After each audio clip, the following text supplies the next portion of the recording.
everybody. It is Monday, March 13th, 2023, and you are watching Wrestling Republic's daily broadcast live on YouTube. I'm your host, Ben Allison, and today we're going to be talking tonight's episode of WWE Raw, as well as answering your questions because it's Mailbag Monday. But joining me today, we have on my left, Soul. How are you, Soul?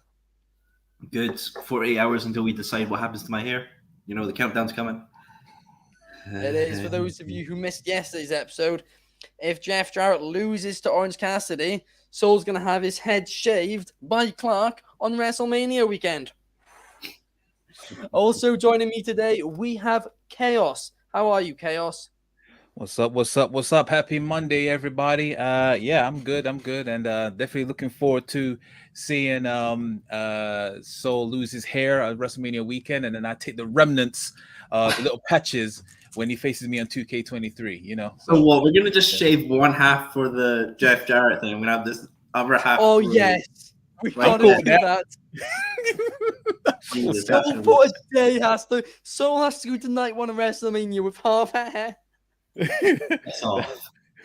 can't do that. We cannot do that. But anyway, let's get right into tonight's episode of Monday Night Raw. And a few matches have actually been announced in the last few hours for this show. And it's a bit of a surprise, some of them. And the first one, which is a bit of a surprise, is that Kevin Owens will be facing Solo Sikoa in a rematch from last week in a street fight. And I'm certain this is going to be brutal. And I'm not going to lie, I'm quite excited to see this. What are your thoughts, Chaos? Yeah, I'm definitely looking forward to this. Obviously, it's still a part of the bigger scope, which is the Bloodline storyline, and which has been, everyone knows, probably the greatest storyline that has been ever told on WWE programming. It's gonna be fun. It's probably gonna go to an non-contest, or some shenanigans is gonna happen. It can't. It's a street fight. But there's it's a bit of a pickle because, like, I don't know if you want Kevin Owens to lose, but you don't want Sikoa to lose it. Solo Sikoa to lose either. He's on an undefeated streak, and he lost last Monday against Kevin Owens. He lost, didn't he? No, it was an interference. I'm pretty sure. Yeah, he lost by disqualification. Yeah, by disqualification. Okay, yeah. He's not being pinned. Yeah. So he's well protected out of everyone in the Bloodline. So yeah, either way, it's gonna be good. Some madness is gonna happen. I feel even though it's a street fight, they may do some weird shit. They might go to a non-contest. I don't know, but yeah, something's gonna happen with him and Sammy. Looking forward to it. I think he should open the show. Yeah, absolutely. I 100% agree with you there. Either open or main event, either one I'm fine with. But the one thing which I actually think could happen is that perhaps what will happen is basically the Bloodline just completely screw over Kevin, and Kevin loses clean. Not clean, sorry, but loses. Gets pinned because of the Bloodline, and I think that'll lead him in to, letting Sammy tag with him. I think basically the numbers game is going to become too much for Kevin Owens, and that'll be where they're going with it.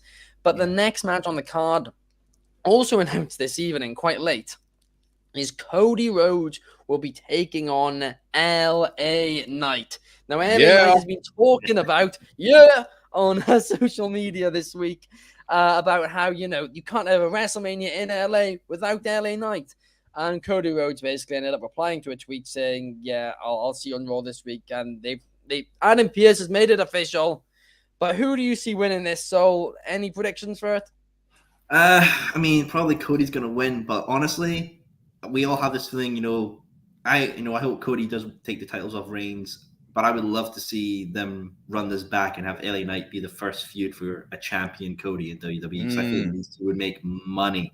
Because hell yes, give me more of LA Knight versus the roller coaster, Cody Rhodes. I've said it before and I'll say it again. LA Knight is amazing. He's one hell of a talent. However, his age is a huge concern. At this moment in time, he's not a draw for WWE. And I don't think he's like 43. I don't think they're in a position really with his age where it's even worth pushing him that high, to be honest with you. I think what he needs to do is have a year, putting over people, having like a few entertaining feuds, making people look better than they actually are, which is what he does because he's fantastic, and then to transition him to a manager-wrestler role, then just to a manager role. Because honestly, this dude has another 20, 30 years left in him in the business if he's a manager, because he is one of the best talkers we've seen in a long, long time in the business as a whole. I truly think so. Definitely, but it might. Yeah, I don't think it's the age factor always baffles me because, like I say, it's they're fine bringing in Goldberg to have one world title run, all this kind of thing. You've seen in the past. Already a mainstream name. Yeah, I understand that, but still, like they should be able to apply that to other factors. The guy is great on the mic. He's good and he's decent in the ring. Like he can out promo like half of the people on the roster without sounding generic or anything like that. So obviously they're building something with him major at Mania. Surely they have to, and probably someone coming out, probably him against Austin. Who knows? Not facing him, but I mean like a promo thing. Like but still or something like that. Like I could see that. Yeah, or even The Rock. Give Shane McMahon this spot. Have him come in. Oh no, please, please, no, Joe, please. But I mean, even The Rock. That's another one who perhaps could come out and LA Knight. That would be a hell of a moment as well. I hope LA Knight becomes champion just to piss you off, Allison, and just be it wouldn't annoy me. It wouldn't annoy me, right? Because I think, like I say, he's a fantastic talent. I'm not questioning his talent. I love him. I'm fully entertained by him. I think he's phenomenal.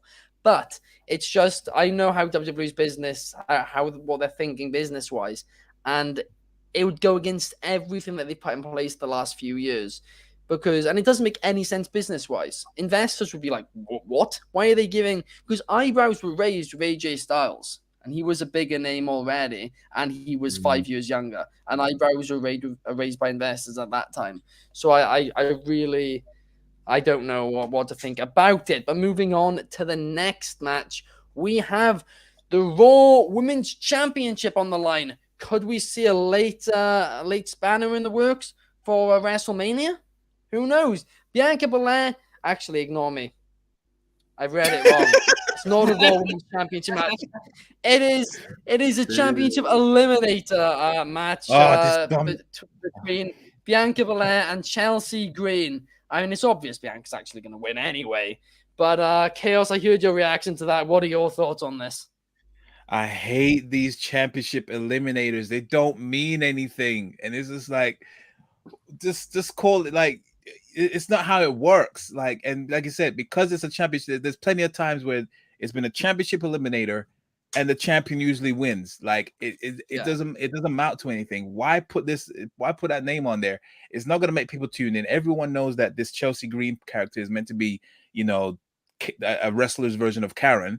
They're underutilizing her on top of that. But yeah, I just don't get this thing. I'm glad it wasn't for the Raw Women's Championship because the writing's on the wall. So I'm glad it wasn't. But a championship limit. Let's call it make it be like a warm up match, like what Charlotte had to get Shotzi. She wanted the warm up match to warm up for WrestleMania. She got it. It wasn't like a championship eliminator. It was a standard. And the championship champion won. This championship eliminator shit, I just hate it. But yeah, that's my thoughts on it. Don't get I remember hearing you talk about it earlier in the year, Chaos, and take it to the table about how ridiculous the championship eliminator stuff is, right?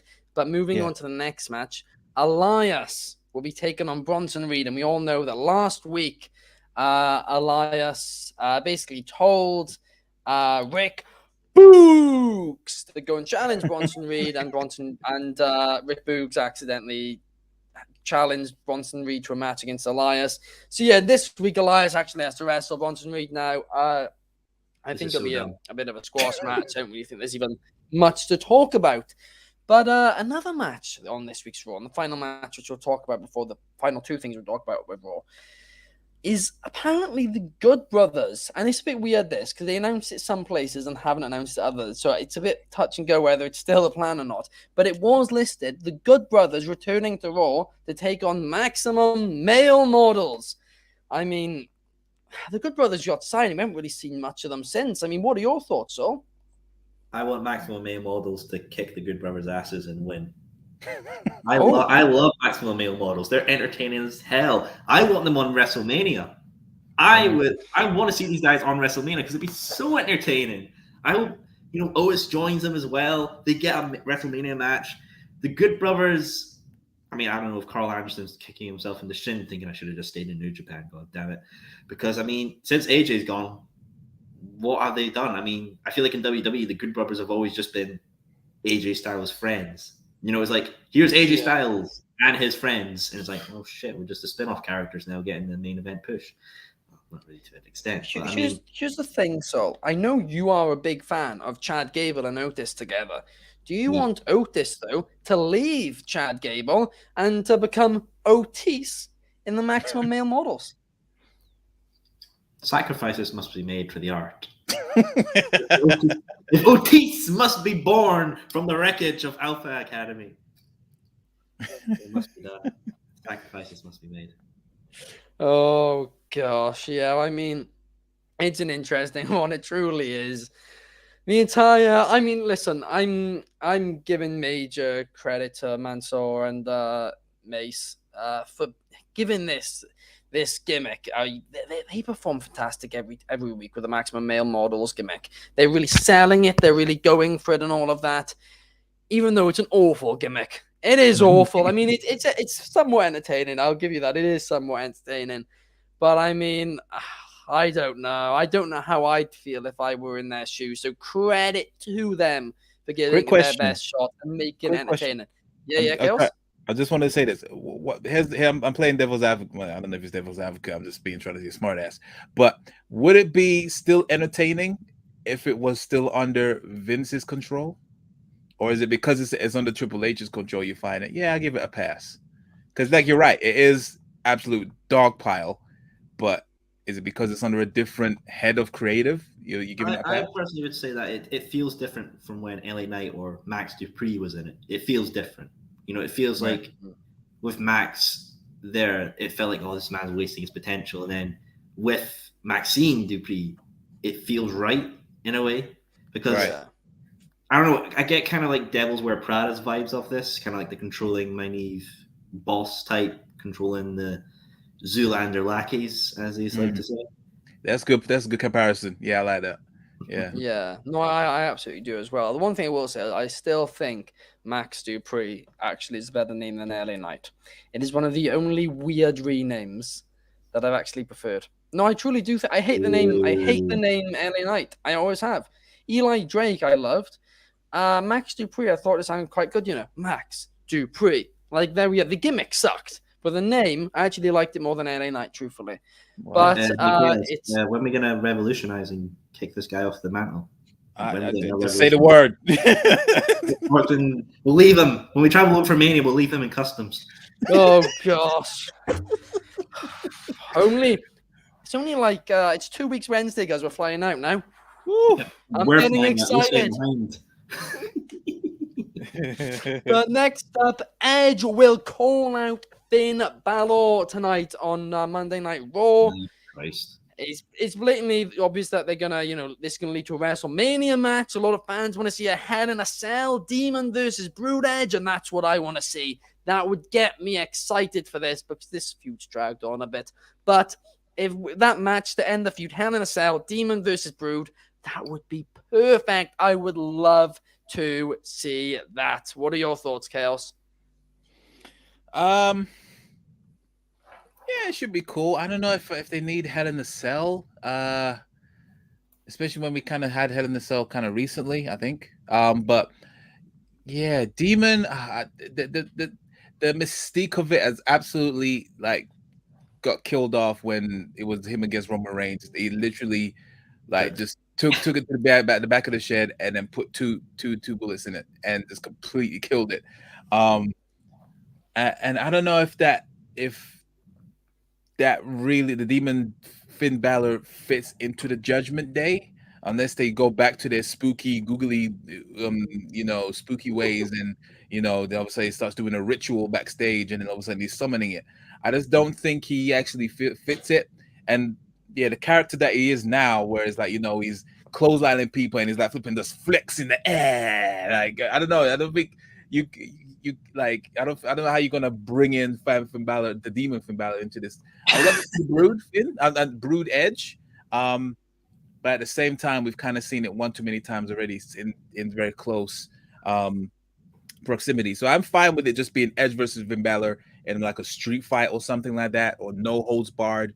I don't think you necessarily need to sell to sell to, even though it's a quote unquote blood feud. But yeah, I'll still be, if once it gets announced, I'll be fine with it just being a regular no holds barred match, and then just leave it at that. Chaos, what if they decide and just say, screw it, do an Inferno match for the hell? I'd be down for that. No. It's clear as day that they can't do Inferno matches anymore. They can't.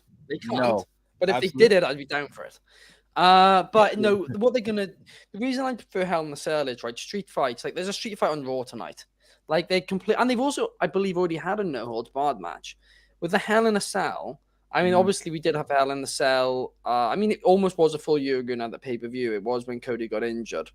But even still, I get your point. There are a lot of Hell in a Cell matches these days. But still, I think this match fits it. I really do. And I do see your point. Demon Finn Balor does not fit in Judgment Day whatsoever. But Edge could come out tonight, say that he doesn't want to see this vision of Finn Balor. He wants to see the old Finn Balor or whatever, really get in Finn Balor's head. And then for one night only at WrestleMania, he could bring that demon back. And yeah, he did lose to Roman Reigns. But I mean, it was a complete screwy finish that, he beat Roman Reigns. Roman Reigns beat him in, right? It wasn't a clean finish. And I honestly do think that enough people have forgotten about that now, to the point where I don't know. I mean, remember, God helped him. It was God that, like, the same as when Steve Austin had to try to go for the briefcase and it would lift it up. No one knows. Nah, my headcanon, it was Eugene. Eugene made his return and he cut the rope. Oh, gosh. But the last thing about Monday Night Raw, which we're going to talk about, is Brock Lesnar and Omos will meet face to face in the match, which I know everybody's so excited by. Everyone's just can't wait to see it at WrestleMania. I mean, I don't know, but I'm flying to LA just to see this match. Oh my God. I know you are as well. Customs, mate. That's why you're getting left in customs. If you say that, they're going to deny you entry to the country. You'll get bloody shadow banned. Who cares for this, really? Nobody does. No one cares. What? I mean, Jesus Christ. What was did Triple H go to Brock and was like, right, Brock, I got 6 options for ya. I got a new guy. I got an NXT guy. I got Brain. He's like, I want that one. I want that one. It's not really for you. He's kind of someone where I want that one. And then it's going to be Brock and Omos. And it's just Brock going to turn to the camera like, I want AJ. You're like, wow, shit, you're in the spot you're in now, pal. Can't do anything about it. You wanted your big payday. Go for it. The little Britain impression was on point. It's literally going to be like, did Triple H see like his kids walk in with their action figures and was like, hang on. I got it. Main event, night 1, Omos versus Brock Lesnar. And screw it. It's basically, I don't know. I honestly, if this match is sponsored by 2K23, now I get it. It's some crazy universe mode. Yeah. If they bring back the ECW title for this, screw it. Do it. Just do it. Do it. Anything. I don't care. Do it. This cannot entertain me in the slightest. You're not sports entertained, are you? So, I mean, listen, I will say the only part of it which I do like the idea of is that I do the F5 basically. I mean, the F5 is going to look cool. That's it. That's the only thing. And that's me being positive about it. The feud sucks. The match will suck. I mean, it's going to be for a WrestleMania moment, and it is pretty much Brock Lesnar. Because we all know about WrestleMania, it's all about the moments. This is clearly it's not like as if Brock Lesnar has not F5 Mark Henry, Big Show, 2 people at the same time before. But it's for a WrestleMania moment. He is bigger than both of them. Ooh, scary. It doesn't mean the guy's stiff as a cardboard. It doesn't. No. It's kind of like Plank from Ed, Edd and Eddy. He's basically going to be fighting a plank. Yeah, essentially. But you got to blame Lesnar for this. He didn't What want if to work almost with Vince. wins? Go on. What if almost wins? And we're all just sitting there just like, wow. I'm walking out. I don't care how good my seat is. I'm walking out. So I've got some bad news for you, I'm afraid. okay, Wade Barrett, what have you got? It's the last match on Lesnar's contract. He did not care. He just like from anybody. Just Cody Khan's just sitting there like, yes, yes, Lesnar, come to the elite side of the rest. Shout out to Clark Taylor, the other co-host of the daily broadcast, right? Me and him were talking about this, and he said to me, because he's followed UFC as well, and he knows a lot of people in the MMA industry, and I think he said quite a few of his friends there as well believe that Lesnar's returning to the UFC for the fight against John Jones. So that's because the reason that was said is basically that Dana wants to wants a pay-per-view to outdraw any of Connor's pay-per-views to try and put Connor's ego down a tad. And yeah, John Jones versus Lesnar is apparently the only one which he thinks will do it. Yeah, and then you're gonna see Conor McGregor like, screw you, bitch. Me and my proper 12 are off to WWE to win all the belts. Gosh. Just quick counter. Obviously, if Lesnar does it, obviously he's just doing it for the money. I mean, Lesnar's done it all in the UFC. I know they were trying to put this together before, but we all know if you know about John Jones' history, he obviously kind of marred that kind of waters and obviously tried to go for DC. Also, then Daniel Cormier didn't happen. But yeah, I think for his legacy, I don't fit Lesnar. He doesn't need this. He's making way too much bank at WWE, and you don't have to go through the whole torment with the fight camps and all that stuff.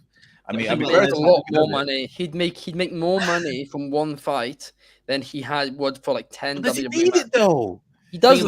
You're Lesnar though. You have the chance to shut up an annoying prick who's talking so much. Lesnar knows he's going to lose. No, nobody believes Lesnar's going to win. Lesnar in his prime might have, but Lesnar's no longer in his. He's like 10 years past his prime. Allison, stop talking. You're sending me into despair right now. I'm sunken into the chair with this bad tape. Please stop. It's too terrible. I'm telling you right now. So do not put money on Lesnar winning. But it'll be an interesting. You're just going to see my set reduce as I be repossessed for losing all my shit. But oh gosh, we're now going to get into Mailbag Monday. But before we do, I think Soul's unfortunately got to say goodbye to us today. Yes, I stayed for the worst part of the show, Raw. But I'll be back. I mean, I got the next 2 days off from my duties. I guess I could always make a quick cameo because I am the best, the MVP of the Republic. Everyone deserves. The guy that doesn't even know shit about AEW. Hey, I got screwed over. Latency. This was the latency screw job. That's goddamn Wi-Fi is my goddamn enemy. Latency screw job. You heard it here first. Take your signs to Mania. Take your signs to Ring of Honor. This was the latency screw job. I got screwed over, and I had my fans. In the chat who were supporting me. And Allison can't deny this. My fans, they love the Soul Man. Spoiler alert. Gimmick was that he was being screwed over, and yet he still beat you. Well, sorry, he drew with you in the end, but he was beating you. And you're meant to be the AEW mark, and the WWE mark beat you in Anthony Ricciardi. Spoiler alert. The fan that was in the comments that was Soul just typing to himself, trying to defend himself. That's what it was. He was Soul all along in a different account. So just want to put it out there. Well, I must bid all of you adieu, goodbye, and good night. We're not letting him finish that. Wait, did you kick him out? Or did he leave? Yeah. We're not letting him finish. He's not screwing over Kenny Omega like that, right? But let's get now into Mailbag Monday. I've got quite a few... Echo, reverb. Yep. Sorry. Yep. All of that, all the special effects, right?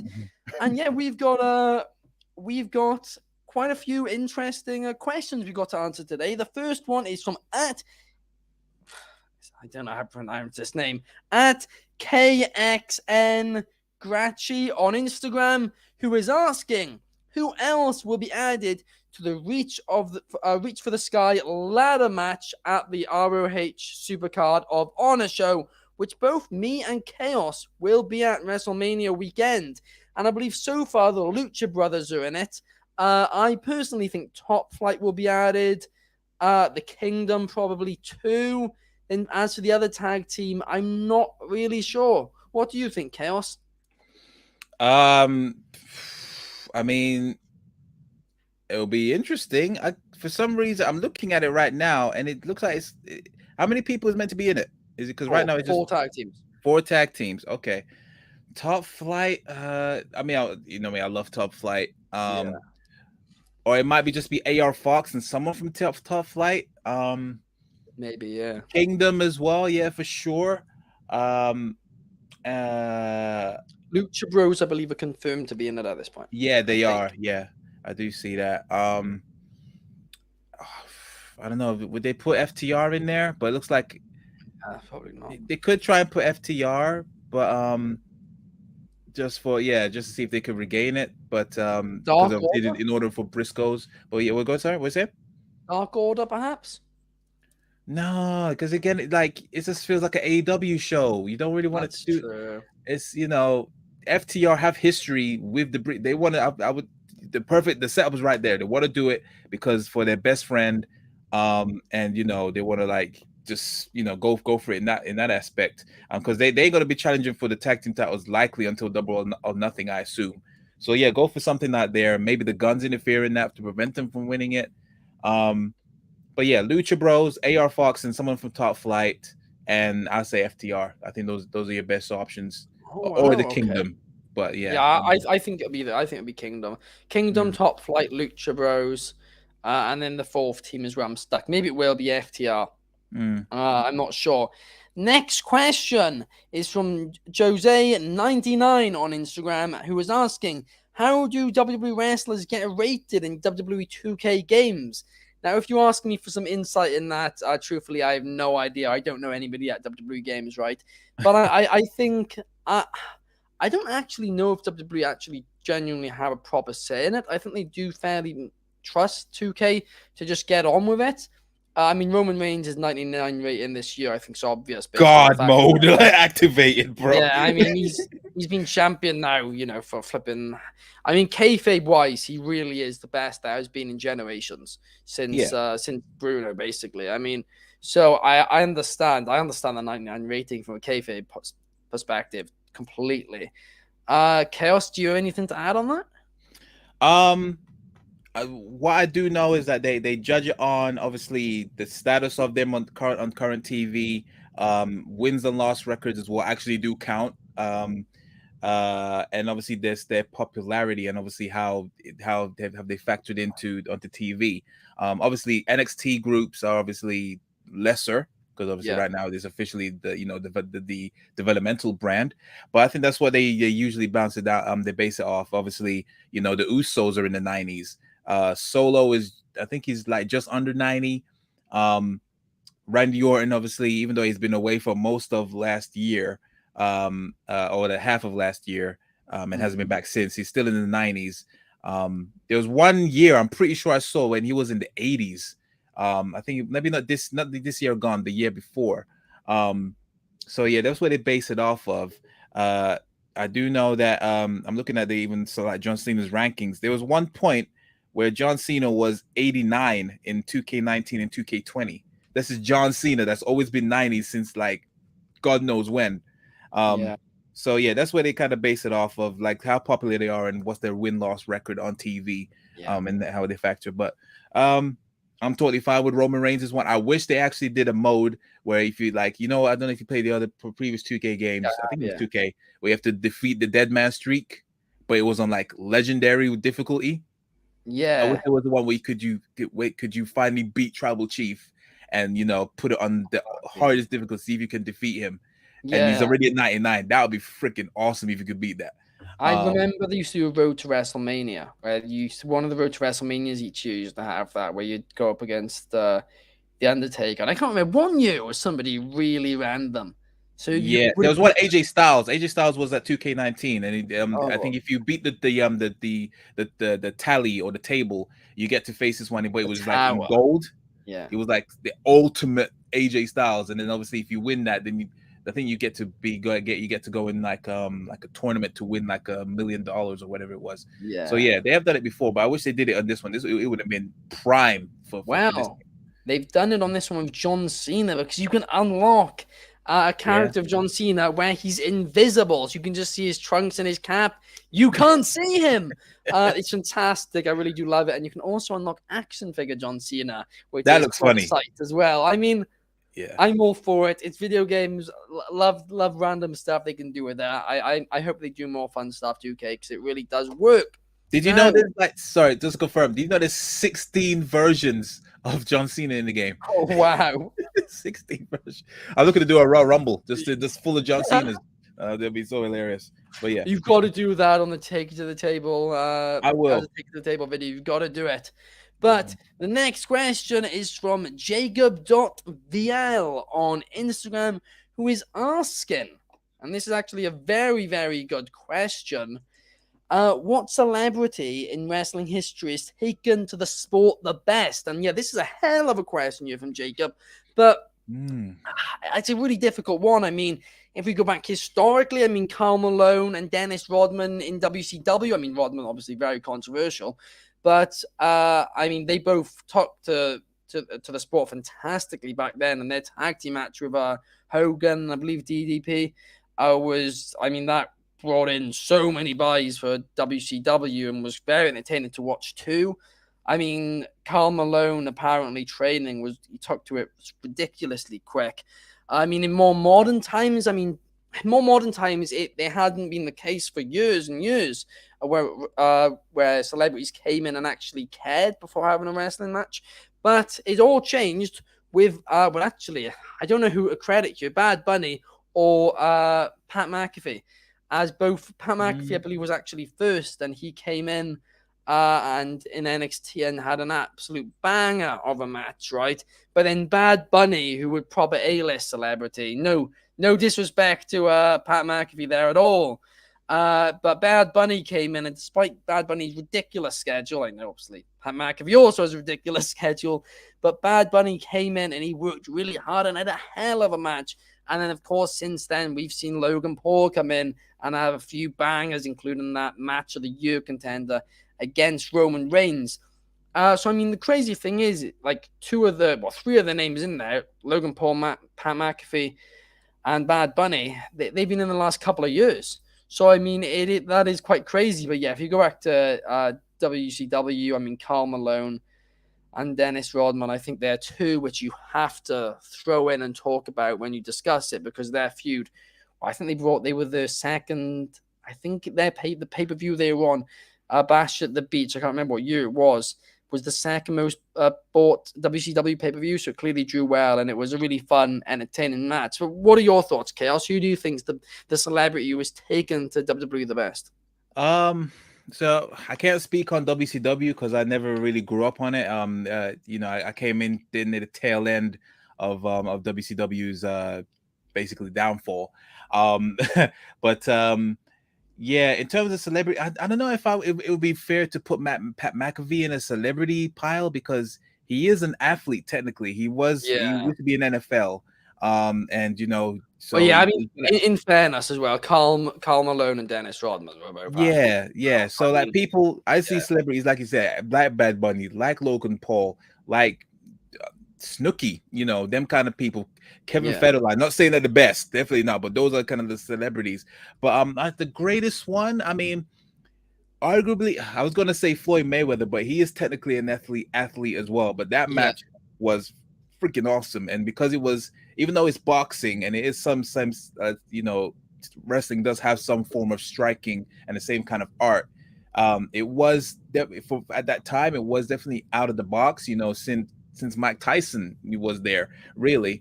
Obviously you gotta remember, obviously, Mr. T and Hulk Hogan as well, that kind of match.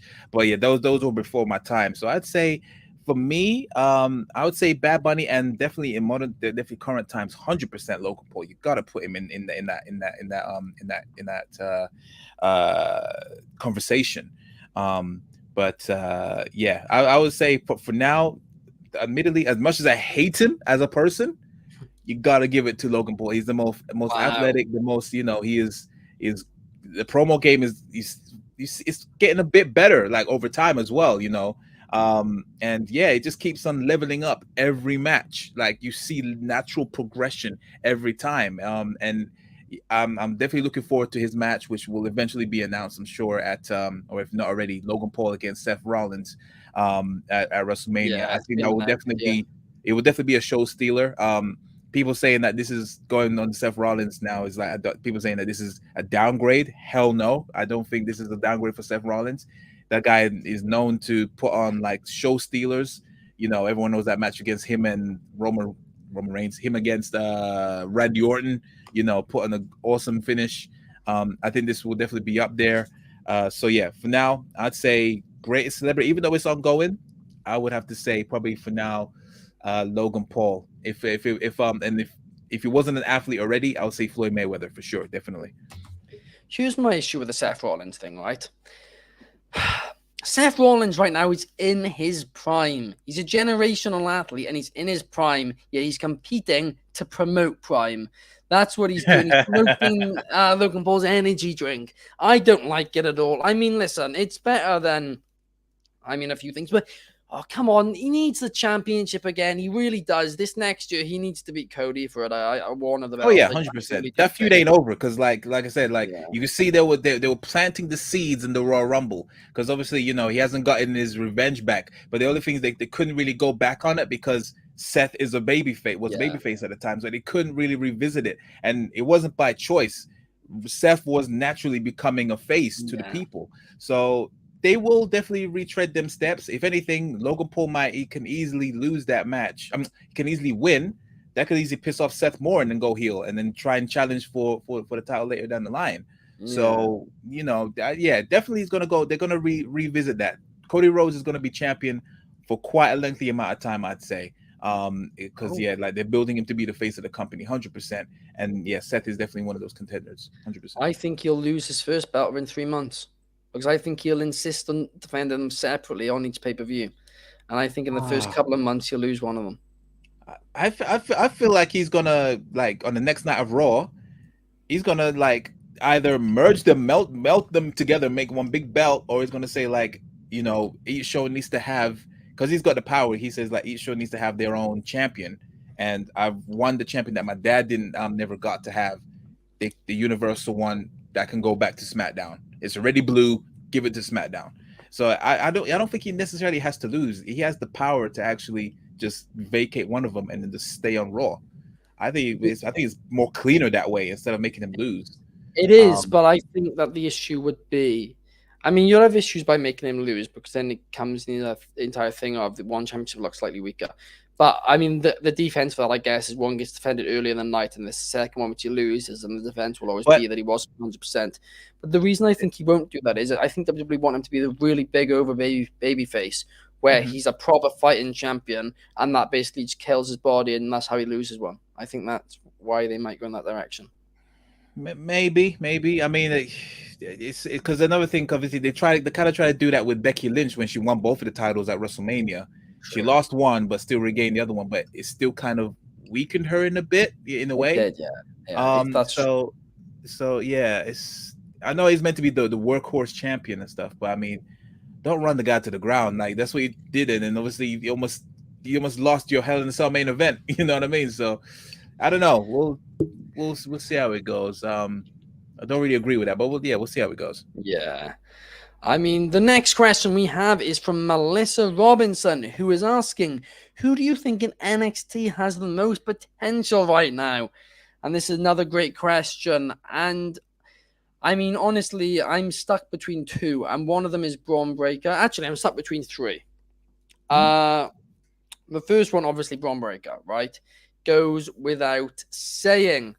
The second one is my favorite, Carmelo Hayes. Of course, you guys know I absolutely love Carmelo Hayes. I think he's going to be a generational talent. I've said that to him too much today, but I do think that he is that. He's got he's got everything you look for. He's got the charisma, he's got the in-ring ability. He truly is. He reminds me of AJ Styles a lot, but he's 10 years younger than the AJ Styles was when he came to WWE. So if they book him like AJ Styles, then he could become a mainstream star. It's there's so many possibilities with him, but you could say the same about Braun Breaker too, right?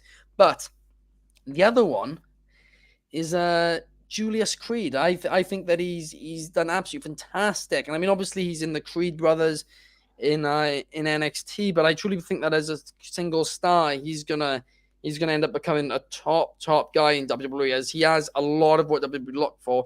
He feels like a star as well. So I'm stuck between those three, but I will give you one name, and that one name of who I actually think.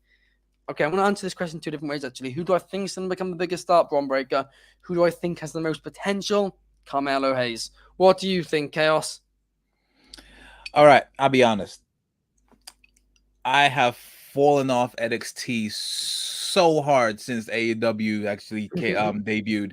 And obviously with the 2.0 transition, that made me even fall off even harder. So the most I really see, the most I see is on IG and the clips or whatever, or maybe even to see whatever segments is been highlighted on YouTube.